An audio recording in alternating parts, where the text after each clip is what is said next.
Mammouth.media. À Bruxelles, l'utilisation de moyens de transport alternatifs est en plein boom. Cependant, le service de vélo partagé Vilo traîne la patte.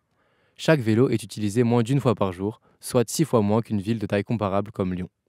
Plus d'1 heure d'attente a été nécessaire pour rencontrer des utilisateurs de ce système, et ce dernier représente un maigre 2% de l'utilisation des vélos à Bruxelles.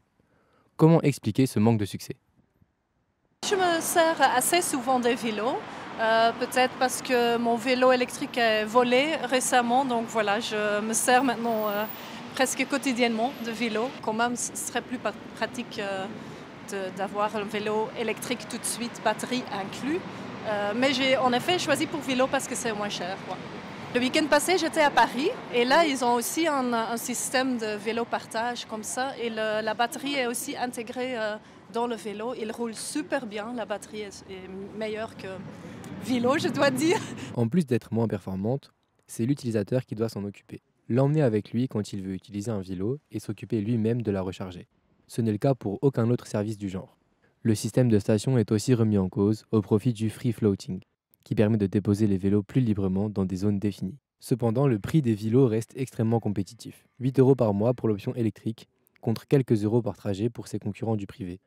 Abordé plusieurs fois en commission au Parlement bruxellois, ce service public fait débat. Christophe de Beuclard, président du groupe Les Engagés, soulevait déjà en 2019 les problèmes du dossier Vilo. Le seul avantage de Vilo aujourd'hui, quand vous demandez à un citoyen, il va dire oui, c'est vrai, c'est pas très pratique, mais c'est pas cher. Mais il y a une grande erreur dans cette analyse-là, c'est que les citoyens qui disent ça ne voient pas qu'en fait, ils payent pour le service Vilo, mais de manière détournée. C'est via le contrat publicitaire. En 2009, la région Bruxelles-Capitale a signé un contrat avec la société JC Deco.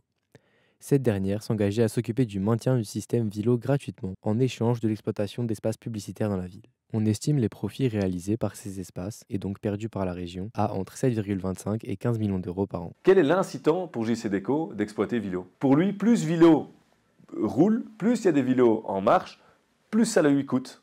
Et donc, en fait, JC Deco a avantage à ce que Vilo ne marche pas bien, mais de continuer à faire beaucoup d'argent sur les contrats publicitaires.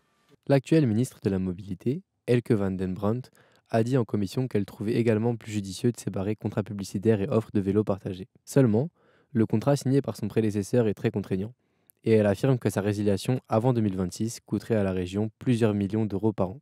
Pour 2027, un appel à candidature est prévu, avec notamment une possible reprise par la STIB. Mammouth.media. Mammouth.media ? Tu connais pas ?